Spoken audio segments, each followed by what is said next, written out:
Hi, welcome to this presentation about exercise connection, leading the way for autism and inclusive exercise.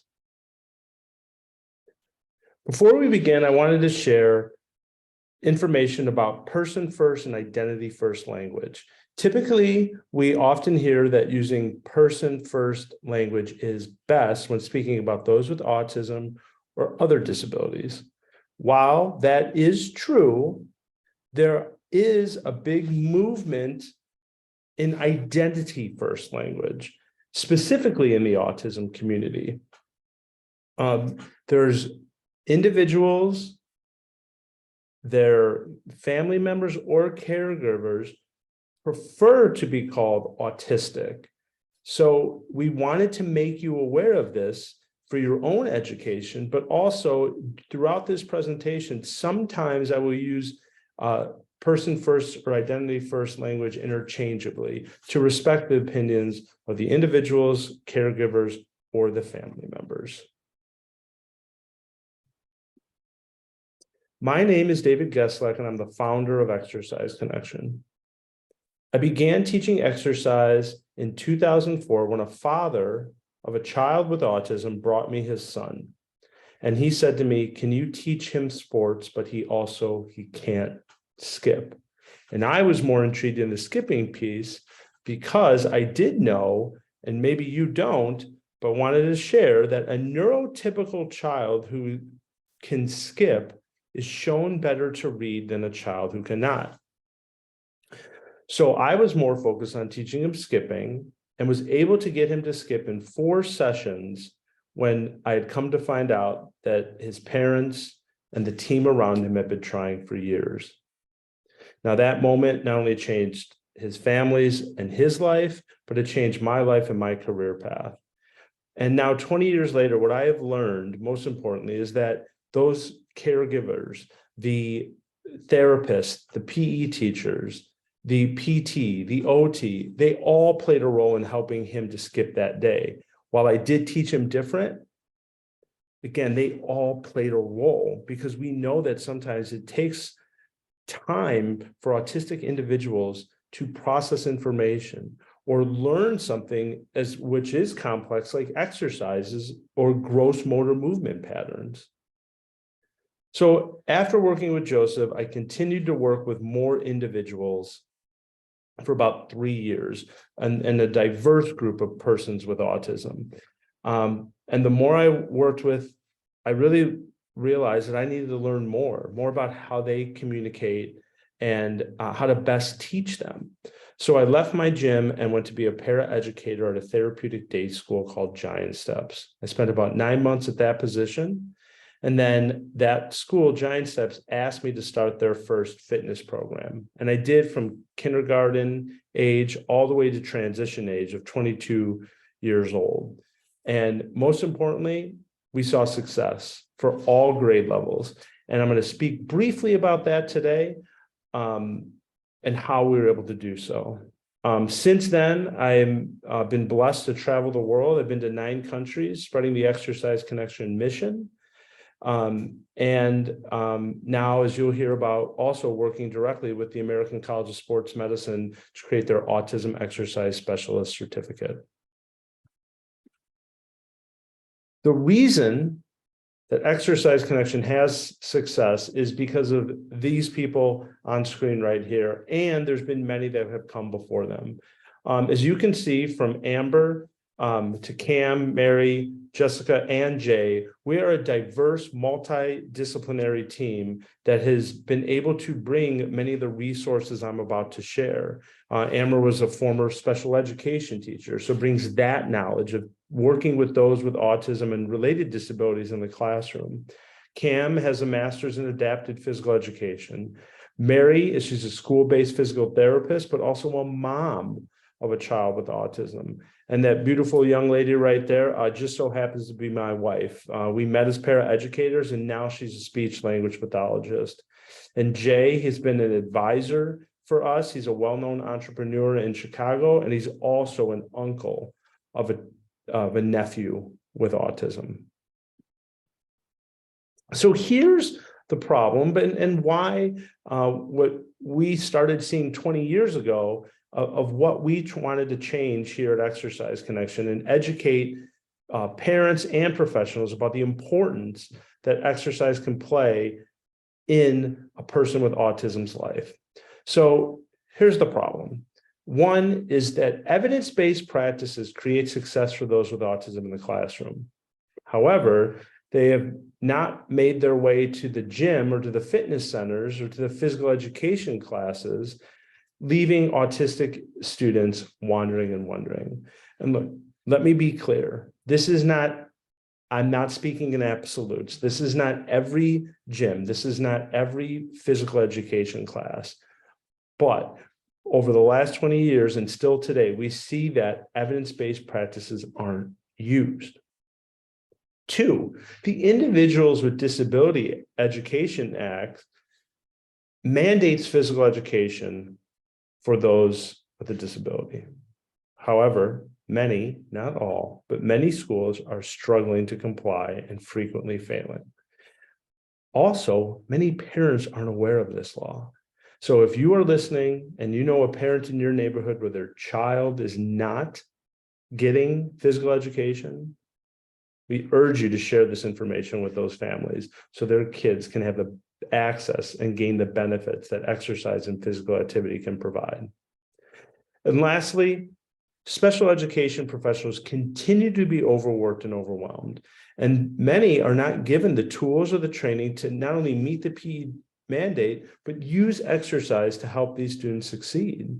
So knowing this is why we started to create resources to hopefully help these overwhelmed professionals teach exercise or understand it better so they can even deliver 10 minutes of exercise to their students or the clients or the children they may be working with. So our mission, as we're committed to transforming the lives of millions impacted by autism and other disabilities. By building breakthrough products, we empower educators, professionals, and parents to change lives. We like to say we are giving hope in action plan. So this is one of the most powerful studies that I've read over my 20 years when it relates to autism and exercise. And another thing that I also want to address, going back to the language, is the language displayed on this slide. So first, 10 minutes of exercise has been shown to reduce stereotypical behaviors for those with autism. The most important thing about this is low to moderate intensity exercise has been shown to reduce these stereotypical behaviors. Now, addressing the language piece. One, it's critical that people understand that many of the behaviors that a child or an adult with autism has could be for a reason. They are trying to communicate something with you or the person that they're working with. So I want to be clear that we at Exercise Connection and many across the country are not trying to stop behaviors, because again, there can be a purpose to why they may be hand flapping or echolalia, which is the repeating of a sound or a statement or something that they are just continuing to repeat out loud. So please understand that we are not, and we do not want to reduce behaviors or stop behaviors for persons with autism. Next is, there was the largest autism parent survey done out of Arizona State. And Dr. Adams found that parents rated exercise as the #1 treatment. Again, when we talk about the language and the research here, they identify it as treatment. We like to maybe say it more as an intervention, right? Because sometimes we feel that if they're being treated, that means something could be wrong with them. And again, there are many persons with autism that identify as autistic and embracing their autism. So they don't want to be treated, but we do know that exercise can help them be more on task. It can help them help a person with autism be more on task, improve language development. So again, this study is just showing again that parents are seeing this as a viable option for this community. And lastly, let me be clear. Exercise does not replace physical or occupational therapy or anything shown there, but it does show that it has a place in this community's daily or weekly routine. Now, when we started, one of the first things we started to build was called a visual exercise system. And we did so because this is an evidence-based practice. And back 20 years ago, there wasn't a paper-based product that could help translate what I was trying to teach all my students or clients I was working with. So we created this as a way not only to help those students, but help many of those special education professionals or PE teachers that don't have the time in their day to create these things. So these are all prepackaged and done. And again, this is a visual support and it's an evidence-based practice. Once we designed the visual exercise system, the iPads came out. So we took a step and created Exercise Buddy. And we're proud to say that we have been working with the New York City Public Schools for a number of years, and they found that 98% of the teachers, physical education teachers, found it not only easy to use, but reported increases in student engagement and enhanced teaching. Exercise Buddy does have a free trial in case anyone is interested. And on our YouTube page here, you can access all those videos and see the tutorials. Also, Exercise Buddy is supported in now 7 independent research studies. And the one that we're calling out here is done by a professor, Dr. Laura N. Bassett. And why we call this out is because while we obviously are excited that she is seeing positive results with Exercise Buddy, but more importantly, she's researching exercise. Dr. Bassett is a BCBA, an ABA, a doctor, has a doctorate in ABA. And if we can show to the ABA community that exercise can be an intervention used in their therapies, we are going to see a dramatic increase in the need for not only exercise, but practitioners and professionals to be educated so they can help, pun intended, make more children, adults, or their clients have the exercise connection. So the last thing we wanted to share with you is the Autism Exercise Specialist Certificate, which we developed in 2018 with the American College of Sports Medicine. If you're not aware of the American College of Sports Medicine, they are the world's largest and most respected exercise science organization. They have 50,000 members across the globe in 90 countries across the globe. And again, when you hear about research and exercise, typically where that is stemming from is typically from the American College of Sports Medicine. We developed this, it was myself, Amber, and Mary. We developed this certificate and it was reviewed by a now retired director of certification, Richard Cotton from the American College of Sports Medicine, Dr. Bassett from Ball State University, Stephen Edelson, who's the director of the Autism Research Institute, which is headquartered in San Diego, and Dr. Poletic, which is a graduate professor of kinesiology of Western Illinois University.